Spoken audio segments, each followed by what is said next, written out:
Hello everyone, welcome to What's Going On our YouTube channel and VidMe.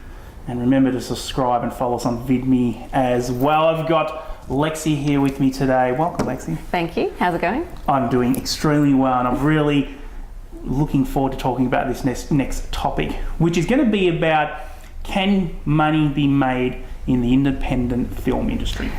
Yeah, that's the big question, isn't it? Gosh. Oof. Big problem that Australia has is that a lot of our talent has to go overseas, and it's not because they want to, it's more because they're forced to. And that's it.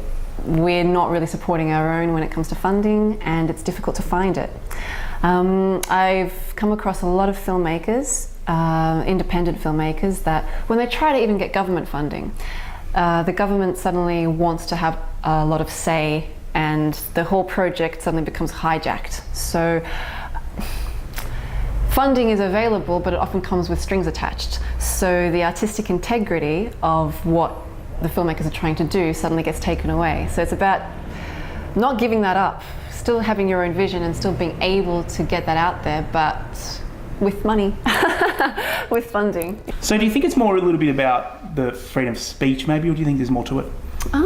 Freedom of speech? Gosh, I'm not sure exactly. I think it's more just, everyone has an agenda, I guess. That's a normal thing. If someone's putting money into something, whoever the investor is, they have an agenda. They don't just invest anymore for the love of art, unfortunately. You still get some, but these days it tends to be so much more agenda-based and focused. It's true that you mentioned that, because I've actually got a friend who I will be bringing onto the show later on, and he's doing more of an underground dark sort of cult film, and recently I was notified by him that they couldn't get funding for him. So I know this guy for a while, and some of the work he's done is like incredible. I mean, it looks like a little Hollywood production. I think this guy's amazing. But it just didn't seem like the people who, you know, watched what he was doing were really too interested in it. And I thought maybe that, well, that's not really in the category of all these other independent films we're watching at the moment. So he's unfortunately going to go through the crowdfunding base, which I think he'll get there, and he'll talk a little bit about that in the late episode we'll be bringing him on. But do you think it could be more that as well? That, well, as you said, it's, you know, there's great art out there, but at the same time, this is not really what we're looking for at the moment, so we'll just put that on the shelf for now. Yeah, well, that's what it seems like.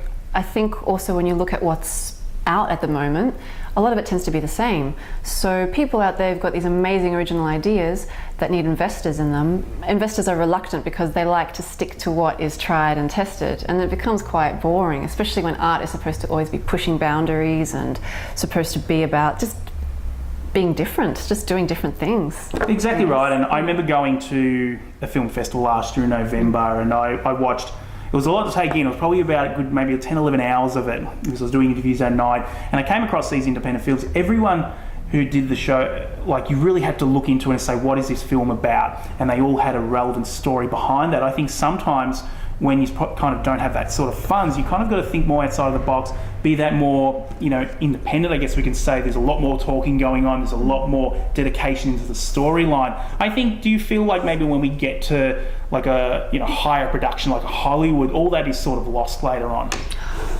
Personally, that's my opinion. I'm not a huge fan of Hollywood films. I mean, that's speaking to generally, but they do tend to follow a similar formula and format, and it's tried and tested, and it brings in the money, and it's predictable. But that's where it loses me, it's predictability. I'm much more inclined to watch something that's like European or Asian from those sets, because you'll see things are not necessarily overly defined. For example, comedies.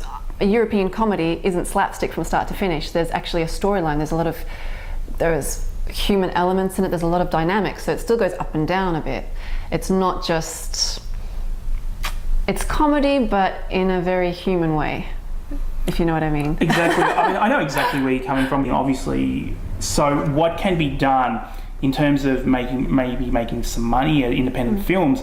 Do you have any ideas that you think that could be done to maybe keep these producers in Australia and really get the Australian industry going? Well, this is a bit of a, sorry, I'll start again.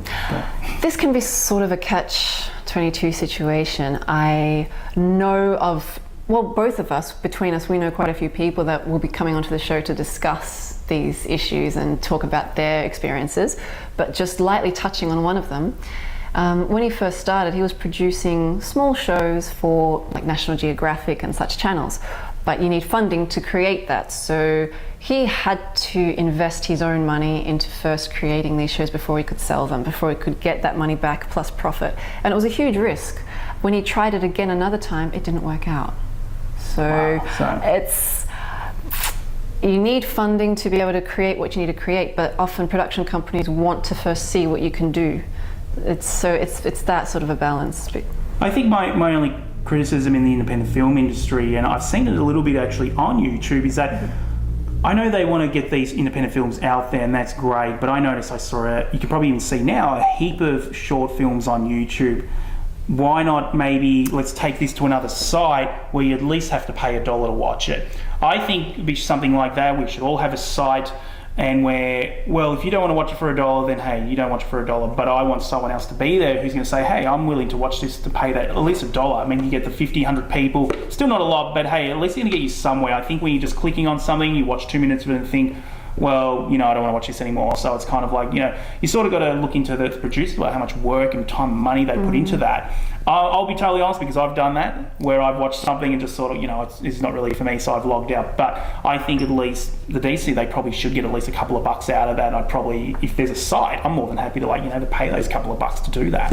Well, it's just like music, downloading music. It's you have to either subscribe to something, or it should be the same thing, really. Well, we had your friend, it was a Victor, who came on the show, and I actually did hear him say that you can download a couple of his songs. Is he actually getting any funds out of that though? Not from that, but what he does is that he'll release one of his songs that you can download for free, which is fantastic, and it's sort of like an incentive to then buy his music, because it's available on Amazon and on on iTunes. So yeah, I understand that give and take. So give a little bit to then try to, get a following or get something out of it. But it is a difficult industry because people want to be able to live. That's the ultimate dream, isn't it? To be able to live from what you love to do. And when it's something that's artistic and art-based, it gives so much back to people and to the world in general. There should be more support for it. So it's just about finding ways to make it. It's an interesting comment that I was, fizzing through, and I don't know if you know Gene Simmons. He was a famous singer from Kiss, and he actually said that he predicted earlier that, well, it was probably more the music industry, but if you're doing all these downloads for nothing, it's going to kill the music industry, and he believes the music industry is pretty much dead. What do you say to those sort of comments, and do you think the music industry is dead, or do you feel there's still people like Victor that can make money in the industry? Well, that's always the hope, isn't it? Gosh, it's such a hard thing to comment on. I mean, for example, when Victor started, he's a good example just because you'll be seeing him soon on the show. He was doing it just for the love of it, and it was just an on the side thing. It was only one to actually make money from it. It was just, but you do reach a point where do you go from there? Like when he says he was making money from it, it was just from gigs here and there. It wasn't something that's sustainable. So yeah, lack of support does kill the industry 100%.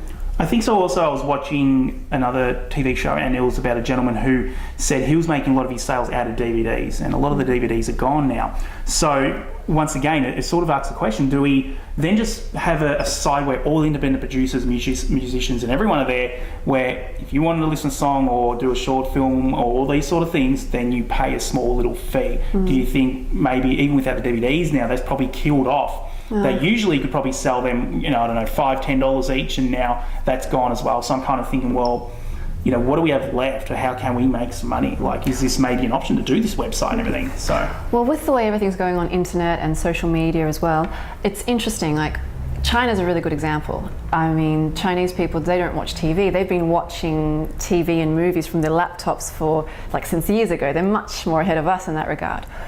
But they've adapted in an interesting way. If you watch a TV show like, China's Next Top Model, for example, when you're watching it on your laptop, on your computer screen, and you see a girl walk into the room, all of a sudden in the sidebar, you'll see her dress and where you can buy it.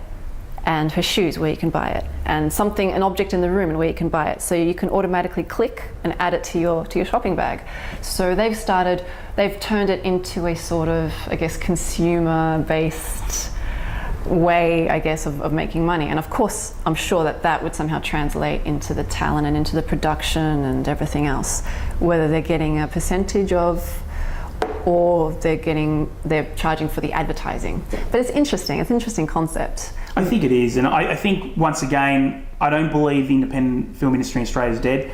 I just think it's got to be better managed, and I think that we've just got to really get together, all producers, all independent filmmakers, and really work out how money can be made and what can we do. I thought maybe that option could be a good thing. If someone's not really willing to pay $1 to watch your film, then I'm not saying it's not a good film, but they're not really interested in your art. Oh, that's true. Yeah. So let's say, okay, well, you know, I have a friend who had a film, Narcosis. I don't know if you heard of that. It's a really dark film, and I can tell you what, I would pay $20 to watch that again. So that's the sort of thing I'm talking about. If I'm not willing to watch something for $1, then no disrespect to that, but hey, there's another person out there who will watch that for $1, even a little thing, to sort of at least make some sort of money back.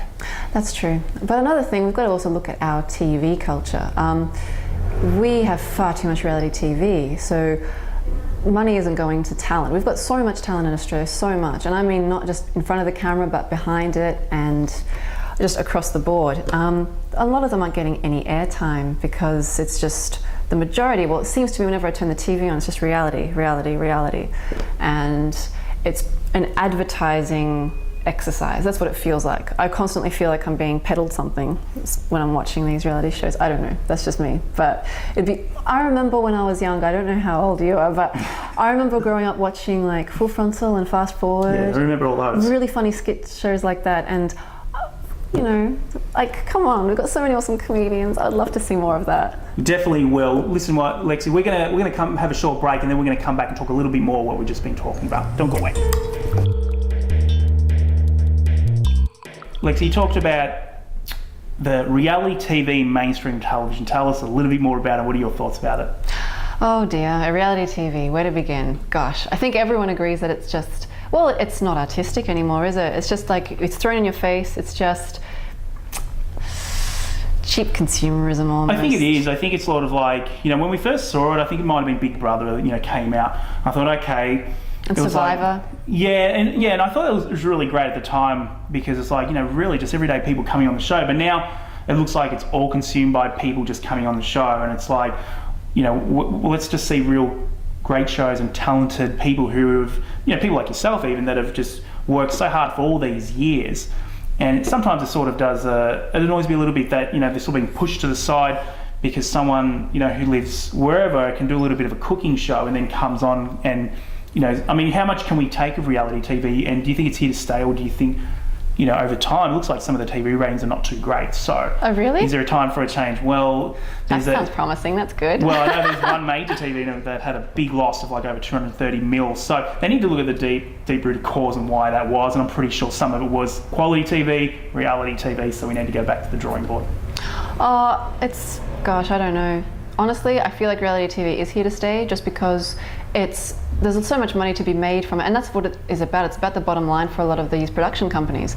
So if they're looking at an option of easy money as opposed to investing in production, paying talent fairly, etc., it's just so much easier to go for the cheap, easy option. I think it is, but as I said, I think the long term is really going to destroy it. And I think with all the internet and everything 100%. Sort of taking over, and once again, if Australian films can sort of get their, you know, act together, independent film industry, ways to make money, and, you know, I think everyone needs to really come together on this. So we're going to be talking a little bit more, of course, in the future episodes, because we're going to be having, once again, musicians and producers coming on the show and coming on our channel to talk about these sort of topics. But that's all we've pretty much got time for, Lexi. Yeah, so that's it. But do write your comments down the bottom if you like. Definitely write your comments below, and remember to subscribe to our YouTube channel if you like this stuff, if this you want to be involved with, you know, in the coming weeks, all these topics we're going to be talking about. So much to go through. All our guests coming on, of course, Victor as well. That's really going to be an excellent episode. Lexi's going to be doing the interview there. So definitely tune in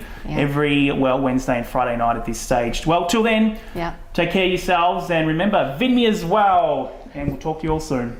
See you later. Bye.